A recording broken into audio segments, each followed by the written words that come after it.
Hello friends, welcome to our YouTube channel that is IP trend. और आज की class में हम स्टार्ट करने जा रहे हैं कंप्यूटर नेटवर्क्स का चैप्टर, जो कि कंप्यूटर साइंस और इंफॉर्मेटिक प्रैक्टिसेस दोनों के ही स्टूडेंट्स के लिए बहुत यूज़फुल है, क्योंकि ये चैप्टर जो है वो दोनों ही सब्जेक्ट्स में इंक्लूडेड है। जो कंप्यूटर साइंस का है उसमें भी और जो इंफॉर्मेटिक प्रैक्टिसेस है उसमें भी। दोनों का ऑल्दो सिलेबस में थोड़ा डिफरेंस है, बट आज की क्लास में हम जितना पार्ट कवर करने वाले हैं वो दोनों ही सेक्शंस दोनों ही सब्जेक्ट्स में जो है सेम है। कंप्यूटर साइंस का सिलेबस जो है कंप्यूटर नेटवर्क्स का वो इंफॉर्मेटिक प्रैक्टिसेस के कंपैरिजन में काफ़ी लार्ज है, तो इसमें काफ़ी एडिशनल जो टॉपिक्स हैं वो इंक्लूडेड हैं। बट जब हम इसे डिस्कस करेंगे तो मैं साइड बाय साइड आपको बताती चलूँगी कि कौन से टॉपिक्स जो हैं वो सिर्फ कंप्यूटर साइंस के स्टूडेंट्स के लिए हैं और कौन से टॉपिक्स जो हैं वो कंप्यूटर साइंस और इंफॉर्मेटिक प्रैक्टिसेस दोनों के स्टूडेंट्स के लिए हैं। अगर आप अपनी बुक्स के अकॉर्डिंग देखेंगे तो ये आपकी बुक में चैप्टर 10 है, और ये पूरा चैप्टर जो है वो आपके कंप्यूटर नेटवर्क्स वाली यूनिट का पूरा सिलेबस जो है उसे कवर करता है।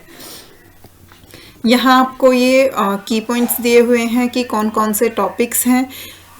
सबसे पहले इंट्रोडक्शन आएगा आपका, उसके बाद हमारे टाइप्स ऑफ नेटवर्क्स आएंगे, लैन मैन मैन जो होते हैं, उसके बाद नेटवर्क कैसे इवॉल्व हुआ, अपानेट, एनएसएफ नेट, उसके बाद इंटरनेट कैसे आया। फिर हम स्विचिंग टेक्निक्स के बारे में पढ़ेंगे, circuit switching, message switching end packet switching. उसके बाद डाटा कम्युनिकेशन टर्मिनोलॉजीज आएंगी कि डाटा को कम्युनिकेट करने के लिए जो जो रिक्वायर्ड होता है उसे हम किन टर्म्स में स्टडी करने वाले हैं। ट्रांसमिशन मीडिया, जो कि हमारे पास दो टाइप का होता है, गाइडेड अनगाइडेड, दोनों ही आपके सिलेबस में इंक्लूडेड है। नेटवर्क टोपोलॉजीज, बस topology, tree topology, mesh topology, star topology, ये सारी टोपोलॉजीज हम पढ़ेंगे। नेटवर्क डिवाइसेस के बारे में पढ़ेंगे, हब, मॉडेम, स्विच। कम्युनिकेशन के लिए कौन कौन से प्रोटोकॉल्स यूज़ होते हैं ये हमारे सिलेबस में इंक्लूडेड है। अब इसके बाद ये वाला जो टॉपिक है वायरलेस मोबाइल कंप्यूटिंग, ये टॉपिक जो है ये आपके सिलेबस में इंक्लूडेड नहीं है।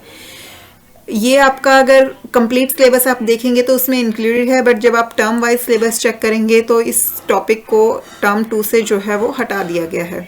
इसके बाद इंटरनेटवर्किंग टर्म्स एंड कॉन्सेप्ट्स, ये आपके सिलेबस में हैं, बट उसके बाद के ये तीनों topics, network security concepts, viruses and e commerce payment transactions, ये आपके सिलेबस में इंक्लूडेड नहीं है। तो इसके अकॉर्डिंग ही हम स्टडी करेंगे। तो बेसिकली 10th पॉइंट तक सारे जो टॉपिक्स हैं वो आपके सिलेबस में हैं, उसके बाद 11th पॉइंट आपके सिलेबस में नहीं है, फिर 12th है, और फिर रेस्ट जो 3 पॉइंट्स हैं ये इंक्लूडेड नहीं है। तो चलिए स्टार्ट करते हैं। सबसे पहले बेसिक इंट्रोडक्शन है जो कि सभी को पता होता है। In the history of Mankind, networking in any form has always given better result. सभी जानते हैं कि नेटवर्किंग जो है किसी भी फॉर्म में हो वो हमेशा अच्छा रिजल्ट ही प्रोवाइड करती है। नेटवर्किंग की हेल्प से जो है हम अपने रिसोर्सेज को बेटर यूटिलाइज कर पाते हैं। कई बार हमें किसी पर्टिकुलर रिसोर्स की सिर्फ कुछ टाइम पीरियड के लिए ज़रूरत होती है और उसके बाद हमें उसकी कोई ज़रूरत नहीं होती, या फिर काफ़ी लंबे टाइम तक हमें उसकी कोई ज़रूरत नहीं होती, तो उस रिसोर्स को खुद के लिए परचेज़ करना यूजलेस होता है। तो वहाँ पे हम किसी दूसरे से, अपने फ्रेंड्स से, अपने फैमिली मेम्बर्स से, अगर उनके पास ऑलरेडी वो रिसोर्स है तो उसे शेयर कर सकते हैं, जिससे कि कॉस्ट जो है वो हमारी काफ़ी बच जाती है, हम यूजलेस खर्चे करने से बच जाते हैं। For instance, you always have benefited from human networks. तो अभी अभी मैंने आपको जो एग्जाम्पल दिया वो भी एक ह्यूमन नेटवर्क का ही एग्जाम्पल था। एक एग्जाम्पल आप यहाँ पर अपनी बुक में देख सकते हैं। You want to buy a certain book which is not available at the shop near you. आपको कोई भी ऐसी बुक खरीदनी है जो आपकी नियरेस्ट बुक शॉप पर अवेलेबल नहीं है, बट आपका कोई फ्रेंड जो कि सिटी के किसी दूसरे पार्ट में रहता है, उसके घर के पास जो बुक शॉप है वो बुक वहाँ पर अवेलेबल है। तो आप क्या कर सकते हो कि आप अपने उस फ्रेंड को बोल सकते हो कि वो आपको वो बुक जो है परचेज करके दे। इससे कि क्या होगा कि आप दोनों जो है वो खुश रहेंगे, वो आपकी हेल्प करके हैप्पी होगा और आपको आपकी बुक मिल जाएगी, और साथ ही साथ एक हेल्पिंग फ्रेंड मिल जाएगा। तो इस तरीके से जब आपने अपने फ्रेंड के साथ नेटवर्क क्रिएट किया तो उससे आपको कितनी हेल्प मिली। So have you seen, networking is so useful. In fact networking is useful in all forms. Computer network is no exception. इसी तरीके से कंप्यूटर नेटवर्क जो है वो भी कोई एक्सेप्शन नहीं है। कंप्यूटर नेटवर्क भी बहुत ज़्यादा हमारे लिए यूज़फुल होती है। Connection among humans make human network and connection among computers make computer networks. जैसे जब ह्यूमंस एक दूसरे से इंटरेक्ट करते हैं, कनेक्ट करते हैं, तो ह्यूमन नेटवर्क फॉर्म होता है। उसी तरीके से जब हम सेवरल कंप्यूटर्स को ज्वाइन करते हैं, उन्हें एक दूसरे से कनेक्ट करते हैं, उनके बीच में शेयरिंग होती है, तो उससे कंप्यूटर नेटवर्क जो है वो फॉर्म होता है। इस चैप्टर में हम कंप्यूटर नेटवर्क के बेसिक्स के बारे में पढ़ेंगे, उसके स्ट्रक्चर के बारे में, टाइप, डिवाइस, प्रोटोकॉल्स, इन सब के बारे में स्टडी करेंगे। सो कंप्यूटर नेटवर्क्स, सबसे पहले कि कंप्यूटर नेटवर्क होता क्या है। जैसा कि अभी आपको बताया कि जब कंप्यूटर्स आपस में कनेक्ट होते हैं तो हमारा कंप्यूटर नेटवर्क फॉर्म होता है। उसी की एक फॉर्मल डेफिनेशन आपको यहाँ दी गई है। 2 or more autonomous computing devices are connected to one another in order to exchange information or share resources form a computer network। जब हम 2 या 2 से ज़्यादा ऑटोनॉमस कंप्यूटिंग डिवाइसेस, ऑटोनॉमस का मतलब जो किसी और से कनेक्टेड नहीं है, सिंगल डिवाइसेस हैं, जब उन्हें एक दूसरे से कनेक्ट किया जाता है ताकि इंफॉर्मेशन को एक्सचेंज किया जा सके, रिसोर्सेज को शेयर किया जा सके, तो उसे हम क्या बोलते हैं, कंप्यूटर नेटवर्क।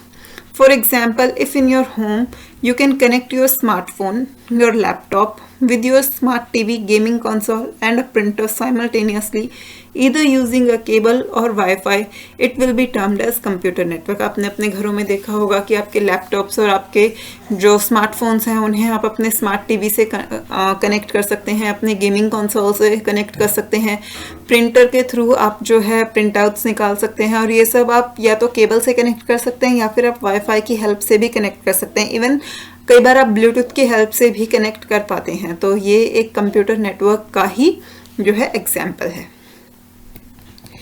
यहाँ पर आपको एडवांटेजेस और डिसएडवांटेजेस दी हुई हैं कंप्यूटर नेटवर्क्स की। ऑल्दो हो सकता है ये अभी आपको डिटेल में समझ में ना आए, बट आप इसे एक बार रीड कीजिए, इसमें इतना ज़्यादा टफ कुछ नहीं है। एडवांटेजेस क्या क्या है नेटवर्क की, कि इससे जो है आप रिसोर्सेज शेयर कर सकते हैं। जैसे कि प्रिंटर है, स्कैनर है, इन्हें परचेज करना बहुत मुश्किल होता है, ये काफ़ी कॉस्टली होते हैं और इनका यूज़ जो है इंडिविजुअल पर्सन के लिए इतना ज़्यादा नहीं होता है।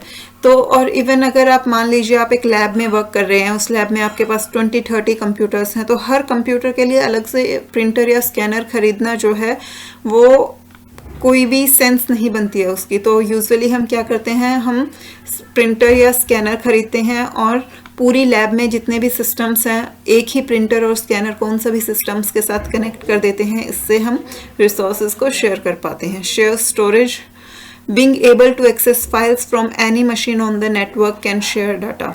नेटवर्क में जितने भी कंप्यूटर्स कनेक्टेड हैं तो आप एक सिस्टम पर बैठे बैठे किसी दूसरे सिस्टम का डाटा जो है वो एक्सेस कर सकते हो। इससे आपको स्टोरेज शेयर करने में हेल्प मिलती है कि दूसरे सिस्टम की जो स्टोरेज है उसमें जो डाटा है, जो फाइल्स हैं, आप उन्हें एक्सेस कर पा रहे हो। कैन शेयर सॉफ्टवेयर्स, आप सॉफ्टवेयर्स को शेयर कर सकते हो। आप कंप्यूटर साइंस पढ़ रहे हो, इंफॉर्मेटिक प्रैक्टिसेस पढ़ रहे हो, आपने पाइथन पढ़ी है, आपने देखा होगा कि आपकी लैब में जो सर्वर होता है, जो मेन कंप्यूटर होता है, उस पर सॉफ्टवेयर इंस्टॉल होता है और बाकी सारे कंप्यूटर्स पे उसकी सिर्फ कॉपी रन कर रही होती है कई बार।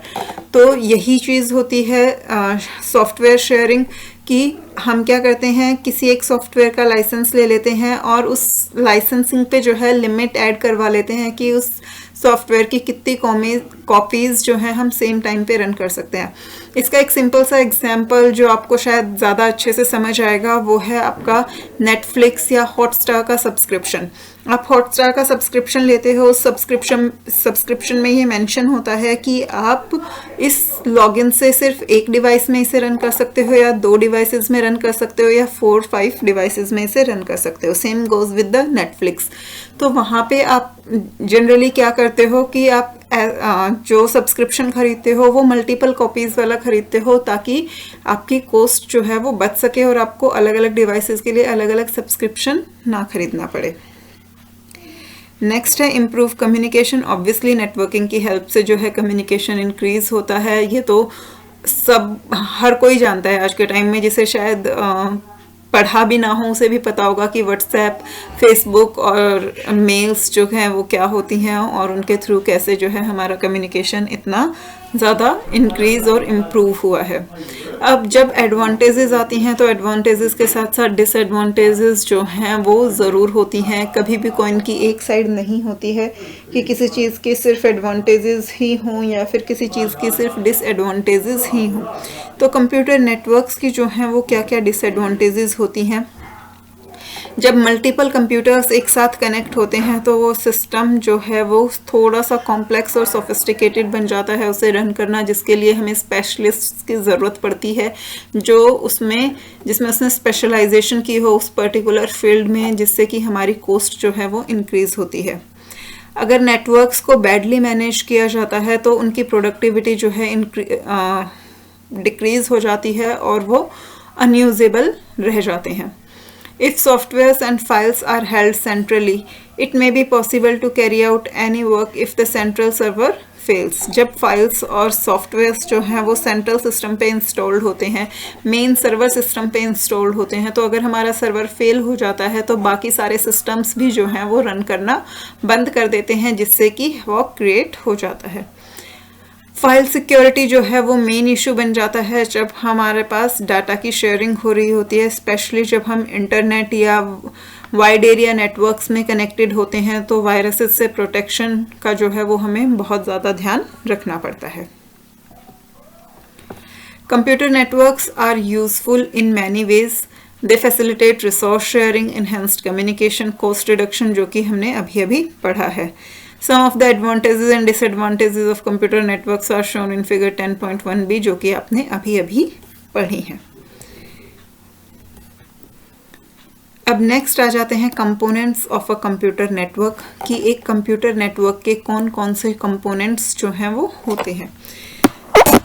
सिर्फ ऐसा नहीं है कि कंप्यूटर्स को आपस में कनेक्ट कर दिया एक वायर की हेल्प से और वो हमारा नेटवर्क बन गया और उसमें सिर्फ हमारी एक केबल है और कुछ कंप्यूटर्स हैं।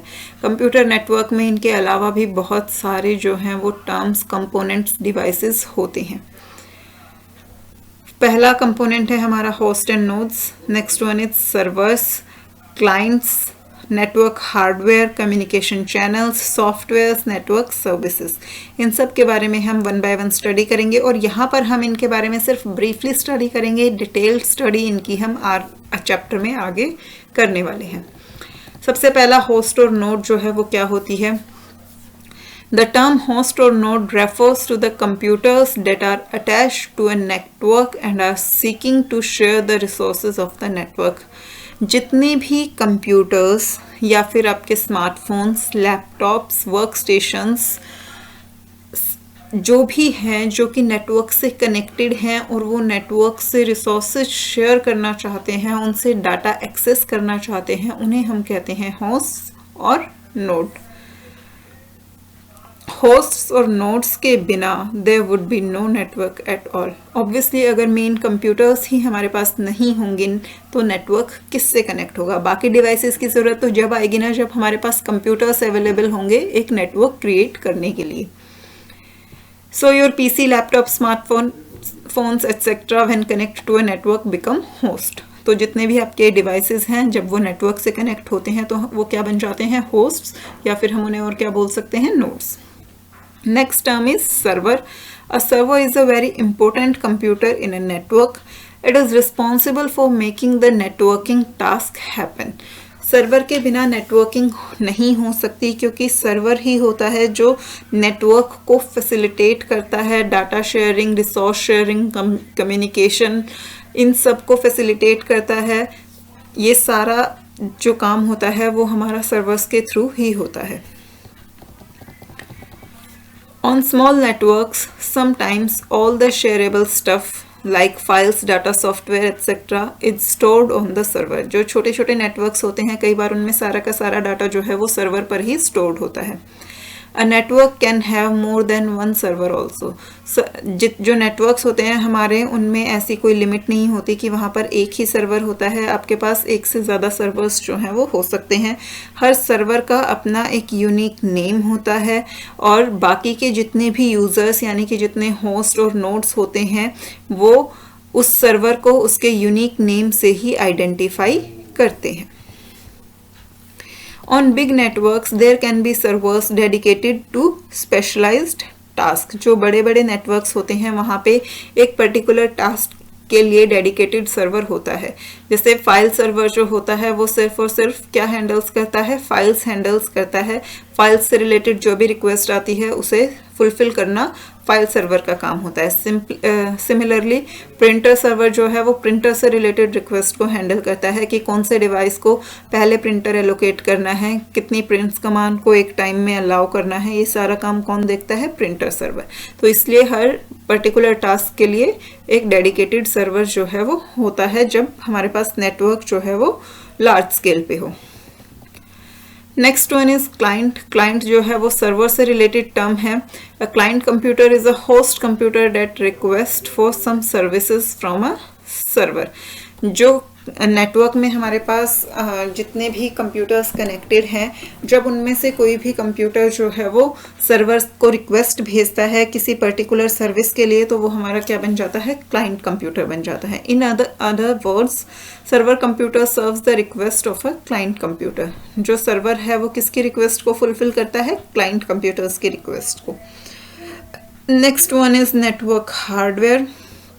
कंप्यूटर्स और केबल्स के अलावा other than host and wiring, a network requires specialized hardware to carry out various roles such as establishing correction, controlling network traffic etc. कि जो भी डाटा है उसमें क्या करेक्शंस करनी है, नेटवर्क पे जो ट्रैफिक है उसे कैसे कंट्रोल करना है।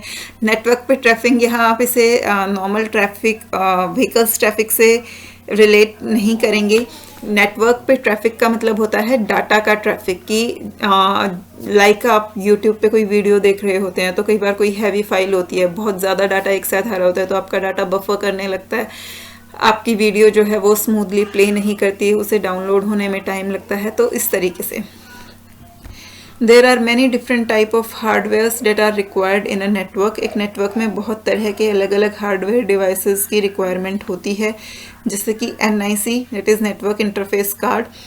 नेटवर्क इंटरफेस कार्ड जो है वो हर होस्ट पे अटैच किया जाता है, यानी कि जितने भी कंप्यूटर्स हमारे नेटवर्क में अवेलेबल हैं उन सब पे NIC कार्ड जो है वो अटैच किया जाता है। NIC कार्ड का अपना एक यूनिक फिजिकल एड्रेस होता है जिसे कि मैक एड्रेस भी कहते हैं।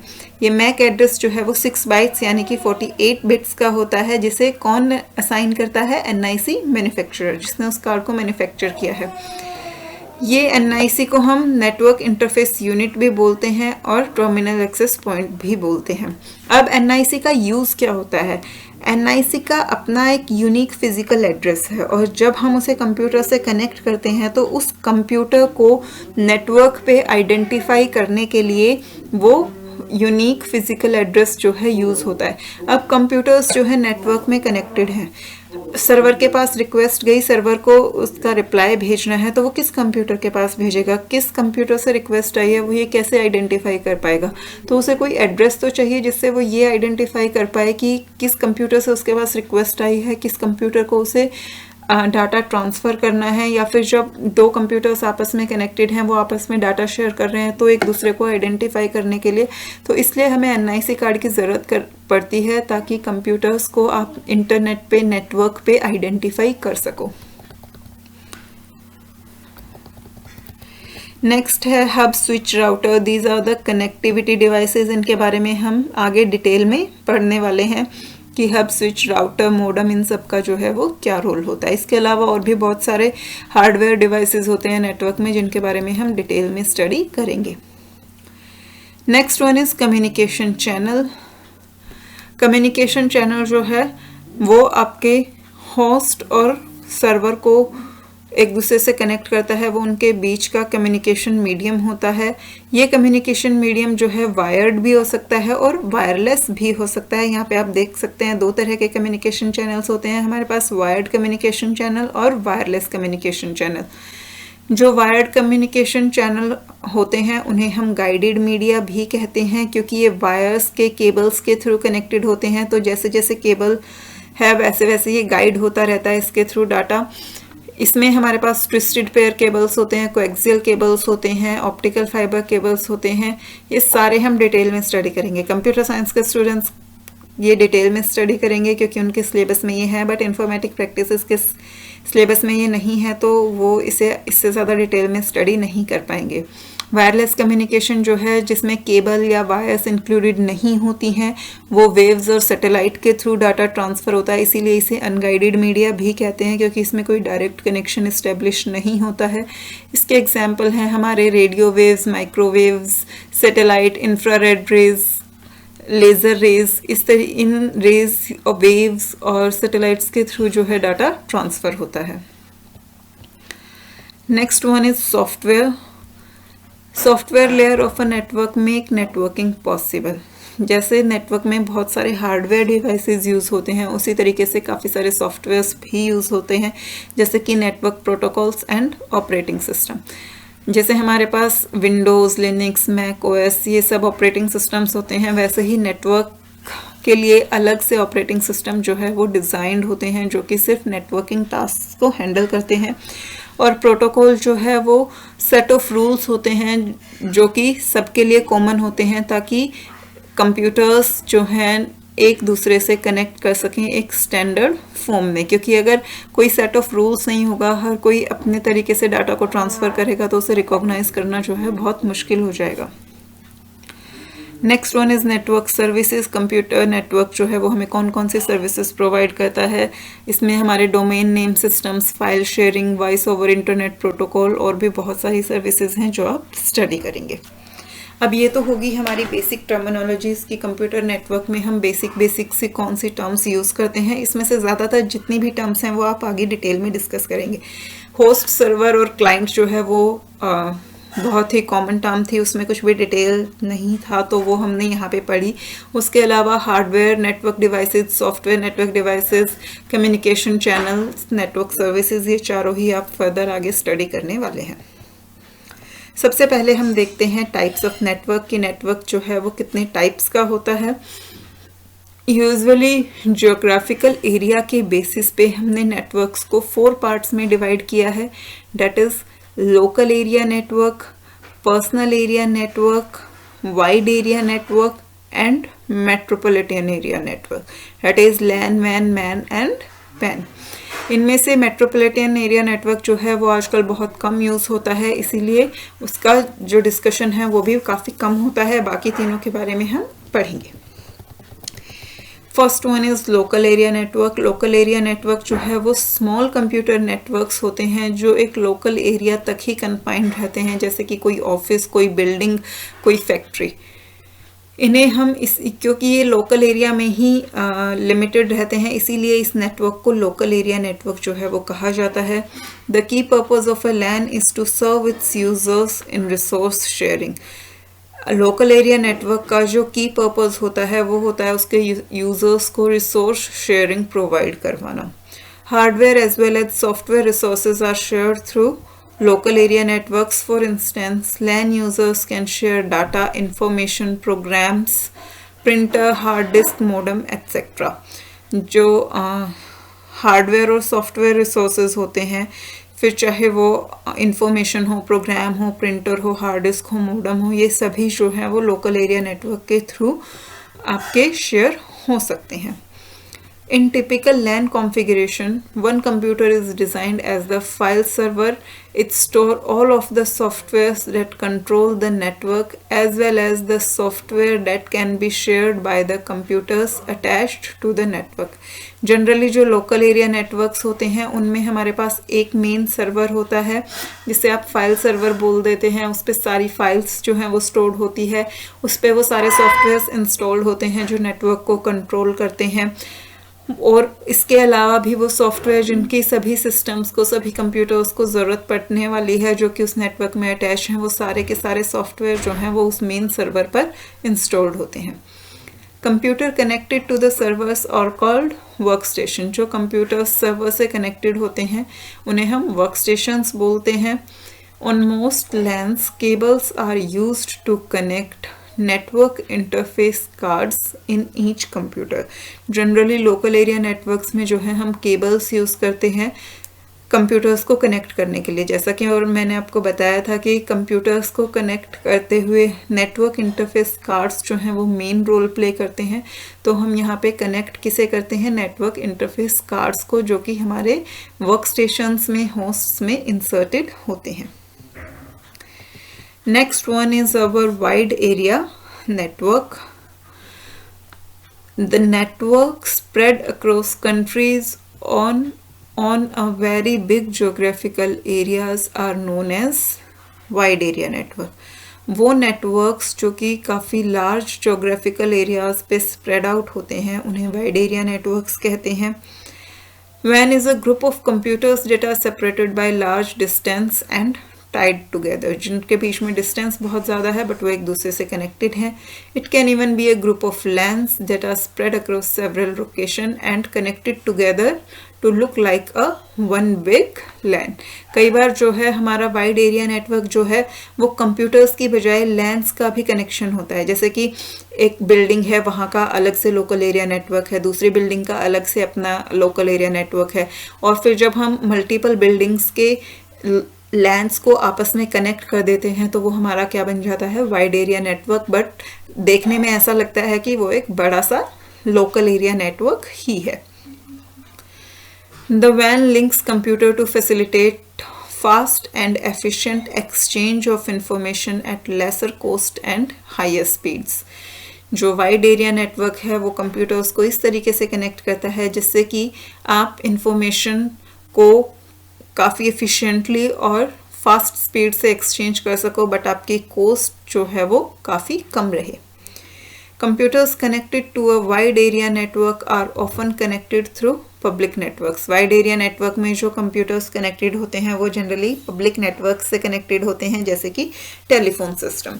Sometimes they can be connected through leased lines, कई बार वो लेज्ड लाइंस के थ्रू भी कनेक्टेड होते हैं, और कभी कभी वो सैटेलाइट्स के थ्रू भी कनेक्टेड होते हैं। सबके एग्जांपल्स आपके सामने हैं। आप लाइव मैचेस देखते हो वो सैटेलाइट्स के थ्रू होते हैं, आप फ़ोन कॉल्स करते हो, व्हाट्सएप फेसबुक के थ्रू चैट करते हो, तो वो सारे जो हैं लेज्ड लाइंस टेलीफोन सिस्टम्स और सैटेलाइट्स के थ्रू होते हैं। The largest WAN in existence is internet. अब यहाँ पे आप सोच रहे होंगे इंटरनेट क्यों मेंशन किया है ये, तो आपको एक चीज़ जो है अपने माइंड में वो क्लियर रखनी है कि कंप्यूटर नेटवर्क्स और इंटरनेट दो अलग अलग चीज़ें हैं। इंटरनेट कंप्यूटर नेटवर्क्स का पार्ट है, बट पूरा का पूरा कंप्यूटर नेटवर्क जो है वो इंटरनेट नहीं होता है। जो सबसे बड़ा लार्जेस्ट वाइड एरिया नेटवर्क हमारे ग्लोब पे एग्जिस्ट करता है वो क्या है, इंटरनेट। अब यहाँ पे ये आपको इमेजेस दिखाई गई हैं। ये एक ऑफिस में आपके कुछ कंप्यूटर्स एक दूसरे से कनेक्टेड हैं, तो ये लोकल एरिया नेटवर्क है। बट जब सेवरल ऑफिसेस को आपस में कनेक्ट किया जाता है तो वो आपका क्या बन जाता है, वाइड एरिया नेटवर्क बन जाता है। There has been traditionally another type of network that is MAN, that is Metropolitan Area Network, which refers to a network that is spread over an area as big as cities.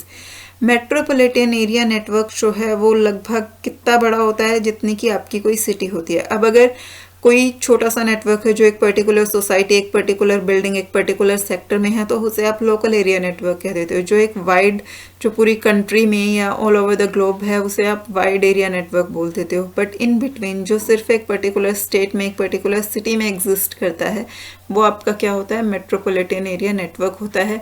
But आज के time में ये term जो है वो almost redundant हो गई है, इसका यूज़ नहीं किया जाता है। अगर आप इसका एक एग्जाम्पल देखेंगे तो सबसे कॉमन एग्जाम्पल जो होता है मेट्रोपॉलिटन एरिया नेटवर्क का वो होता है आपका केबल। आजकल घरों में केबल भी बहुत कम यूज़ होता है, क्योंकि आपके स्मार्ट टीवीज़ हैं तो वो आपके फ़ोन से कनेक्टेड रहते हैं। उसमें जनरली आप यूट्यूब, नेटफ्लिक्स यही सब यूज़ करते हैं। बट अगर आप अपने बचपन को याद करेंगे तो अभी ये कोई ज़्यादा पुरानी बात नहीं है। केबल्स जो हैं वो घर में यूज़ होते थे, और हर पर्टिकुलर एरिया का अपना एक केबल ऑपरेटर होता था जो उस पर्टिकुलर सिटी में जो है केबल प्रोवाइड करता था, केबल चैनल्स प्रोवाइड करता था। उसे हम कहते हैं मेट्रोपॉलिटन एरिया नेटवर्क। वो जो केबल नेटवर्क्स जो होते थे वो आपके मेट्रोपॉलिटन एरिया नेटवर्क का सबसे बेस्ट एग्जाम्पल्स होते थे। यहाँ पर आपको लोकल एरिया और वाइड एरिया नेटवर्क में डिफरेंस बताया गया है। लोकल एरिया जो है वो स्मॉल एरिया में स्प्रेड आउट होता है, जबकि वाइड एरिया नेटवर्क नाम से ही क्लियर है कि वो लार्ज एरिया में स्प्रेड आउट होता है। लोकल एरिया नेटवर्क्स की कॉस्ट लेस होती है सेटअप करने में, क्योंकि वो ऑब्वियसली छोटा है तो उसकी कॉस्ट भी कम होगी। वाइड एरिया नेटवर्क की कॉस्ट ज़्यादा होती है। LAN is usually a single network while WAN is usually a network of many networks. Now next one is personal area network, that is PAN. A personal area network is the interconnection of information technology devices within the range of an individual person, typically within the range of 10 meters. जो personal area network है वो usually इतनी range में होता है जहाँ तक एक इंडिविजुअल की अप्रोच होती है। Maximum to maximum its around 10 metres. आप देखते हैं कि कई बार आपके पास वायरलेस सिस्टम्स होते हैं, लाइक आपका लैपटॉप या आपका जो पीसी है वो प्रिंटर से, स्कैनर से, माउस से कनेक्टेड होता है, वो वाईफाई के थ्रू भी कनेक्टेड होता है, ब्लूटूथ के थ्रू भी कनेक्टेड होता है। और ये जो नेटवर्क है ये आपका बेस्ट एग्जाम्पल है पर्सनल एरिया नेटवर्क का। एक एग्जाम्पल आपकी बुक में भी दिया है यहाँ। For example, a personal travelling with a laptop, personal digital assistants and a portable printer could interconnect them without having to plug anything in, using some form of wireless technology such as Wi-Fi. तो अगर आपके पास laptop, personal digital assistants और portable printer है और आप उसे किसी भी वायरलेस फॉर्म ऑफ टेक्नोलॉजी से कनेक्ट कर रहे हो तो वो आपका कौन सा नेटवर्क बन जाता है? PAN. Typically, this kind of personal area networks could also be interconnected without wires to the internet or other networks. बिना वायर्स के आप इन नेटवर्क्स को इंटरनेट और बाकी दूसरे नेटवर्क्स से भी कनेक्ट कर सकते हो। You can use PAN networks to transfer files including mails and calendar appointments, digital photos, music, etc. आप अपने फ़ोन का सारा डाटा जो है अपने लैपटॉप में, अपने कंप्यूटर में ट्रांसफॉर्म कर सकते हो। पर्सनल एरिया नेटवर्क की हेल्प से आपको किसी दूसरे नेटवर्क की ज़रूरत जो है वो नहीं होती है। यहाँ पर आपको ये PAN एरिया नेटवर्क जो है उसका एक एग्जांपल दिया गया है। वही आपका टैबलेट, प्रिंटर, मोबाइल और लैपटॉप जो है वो आपस में कनेक्टेड है बिना किसी वायर्ड कनेक्शन के। तो ये आपका किसका एग्जांपल है? पर्सनल एरिया नेटवर्क का। Now next one is types of network by component role. Component role के बेसिस पे, अभी हमने ज्योग्राफिकल एरिया के बेसिस पे टाइप्स ऑफ नेटवर्क पढ़े। अब कंपोनेंट्स के बेसिस पे अगर आप नेटवर्क्स देखेंगे तो हमारे पास दो तरीके के नेटवर्क्स होते हैं। एक होता है पीयर टू पीयर नेटवर्क और दूसरा होता है क्लाइंट सर्वर नेटवर्क। सबसे पहले देखते हैं peer to peer network. Peer का मतलब जनरली क्या होता है? The person having equal rights like you are having. Peer refers to someone with equal standing. Peer generally जो है हम फ्रेंड को भी कंसीडर करते हैं जो हमारे साथ स्टडी कर रहे होते हैं या जो हमारे साथ ऑफिस में काम कर रहे होते हैं। तो जिसके पास इक्वल राइट्स होते हैं, जो हमारे बिल्कुल इक्वल होते हैं, उन्हें हम पीयर्स बोलते हैं। The peer to peer network literally implements the meaning of word peer. और जो पीयर टू पीयर नेटवर्क है उसमें यहाँ पे वही मीनिंग एग्जिस्ट करता है पीयर का जो कि एक्चुअल में इंग्लिश वर्ड पीयर का होता है। That is each computer on a peer to peer network is equal. यानी कि पीयर टू पीयर नेटवर्क में जितने भी कंप्यूटर्स अटैच्ड हैं उन सब के पास जो है वो इक्वल राइट्स होते हैं। वो सारे कंप्यूटर्स जो हैं वो इक्वल होते हैं। That is, each computer can play the role of a client. Her computer जो है वो क्लाइंट का रोल प्ले कर सकता है as well as सर्वर का रोल भी प्ले कर सकता है।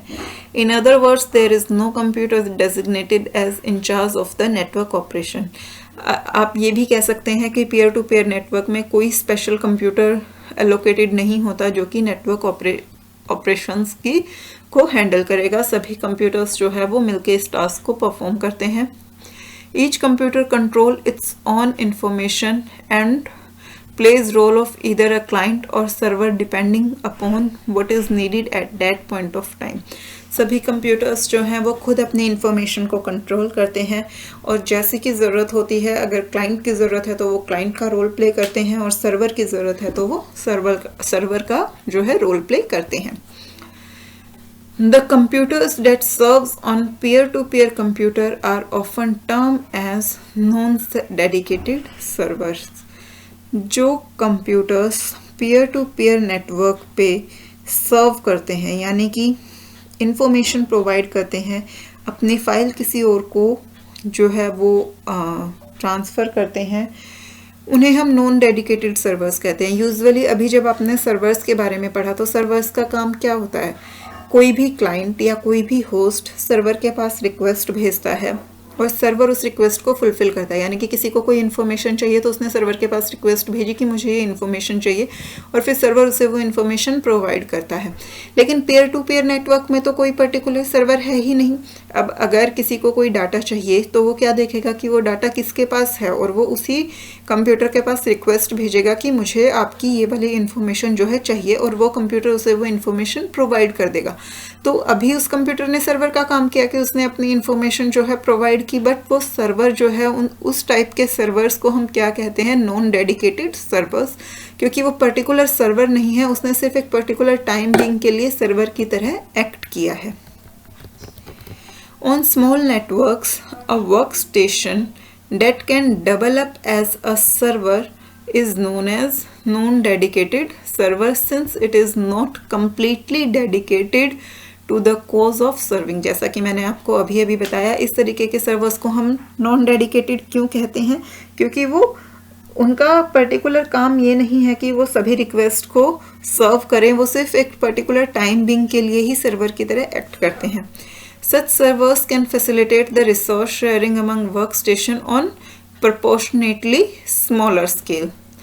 Since one computer works as workstation as well as server, it is slower and requires more memory. क्योंकि एक कंप्यूटर जो है वो वर्कस्टेशन, क्लाइंट, सर्वर सब की तरह एक्ट कर रहा है तो उसकी स्पीड जो है वो स्लो भी होती है, उससे ज़्यादा मेमोरी की ज़रूरत भी पड़ती है. Recall that small networks using such a server are known as peer-to-peer networks.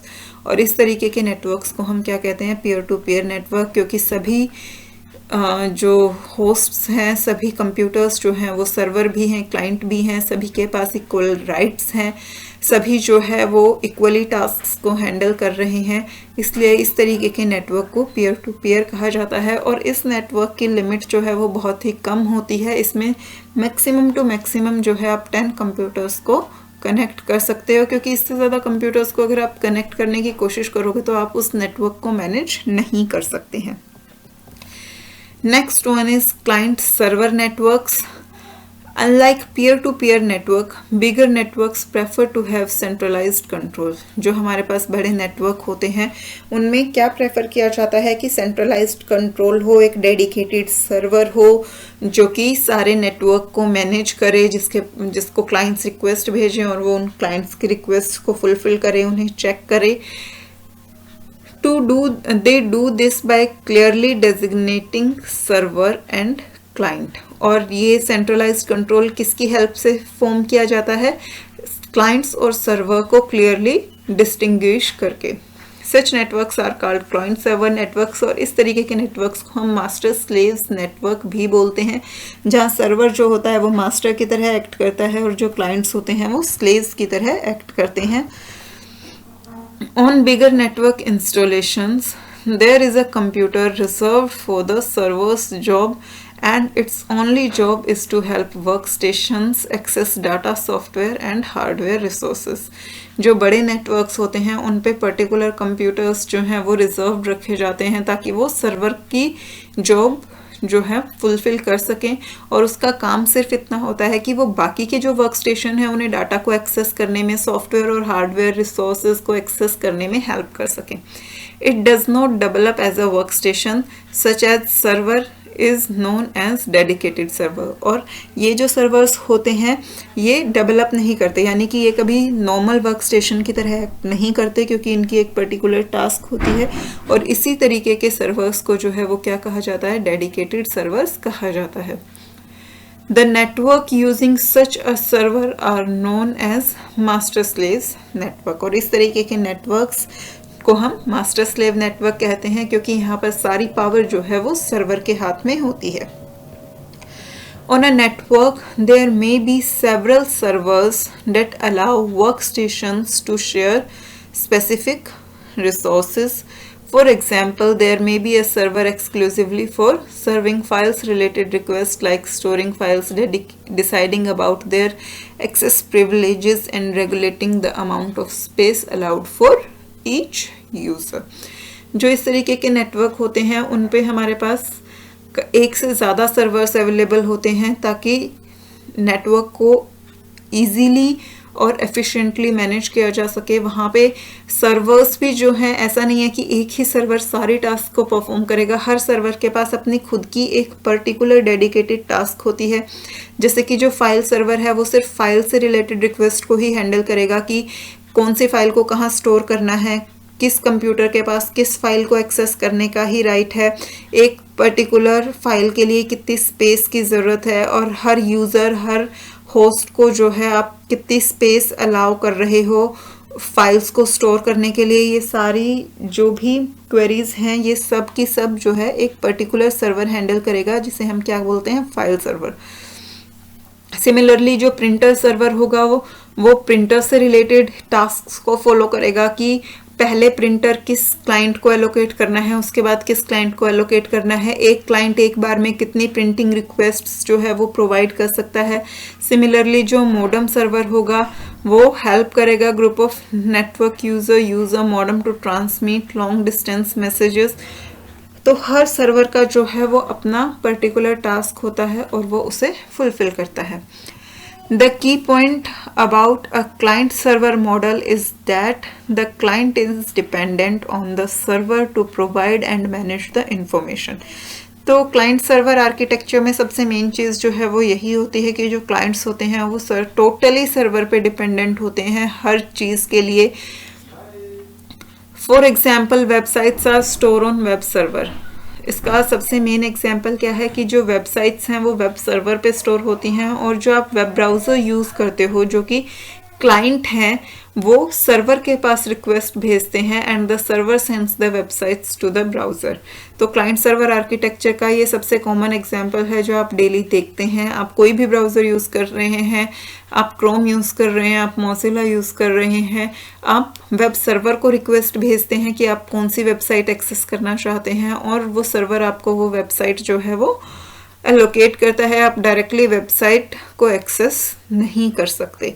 तो जो क्लाइंट्स हैं वो पूरी तरह से सर्वर पे डिपेंडेंट हैं, उन्हें जो भी इंफॉर्मेशन चाहिए वो सर्वर ही उन्हें प्रोवाइड करवाता है। ये आपको क्लाइंट सर्वर और पीयर टू पीयर नेटवर्क में डिफरेंसेस गिवन हैं। Server control security of the network, no central control over the security. Obviously सभी कंप्यूटर्स जो हैं इक्वल है, तो सिक्योरिटी को कौन हैंडल करेगा, इसीलिए पीयर टू पीयर नेटवर्क में सिक्योरिटी का कोई सेंट्रल कंट्रोल नहीं होता है, जबकि क्लाइंट सर्वर में जो सर्वर है वो सिक्योरिटी को कंट्रोल करता है। Management, the server manage the network.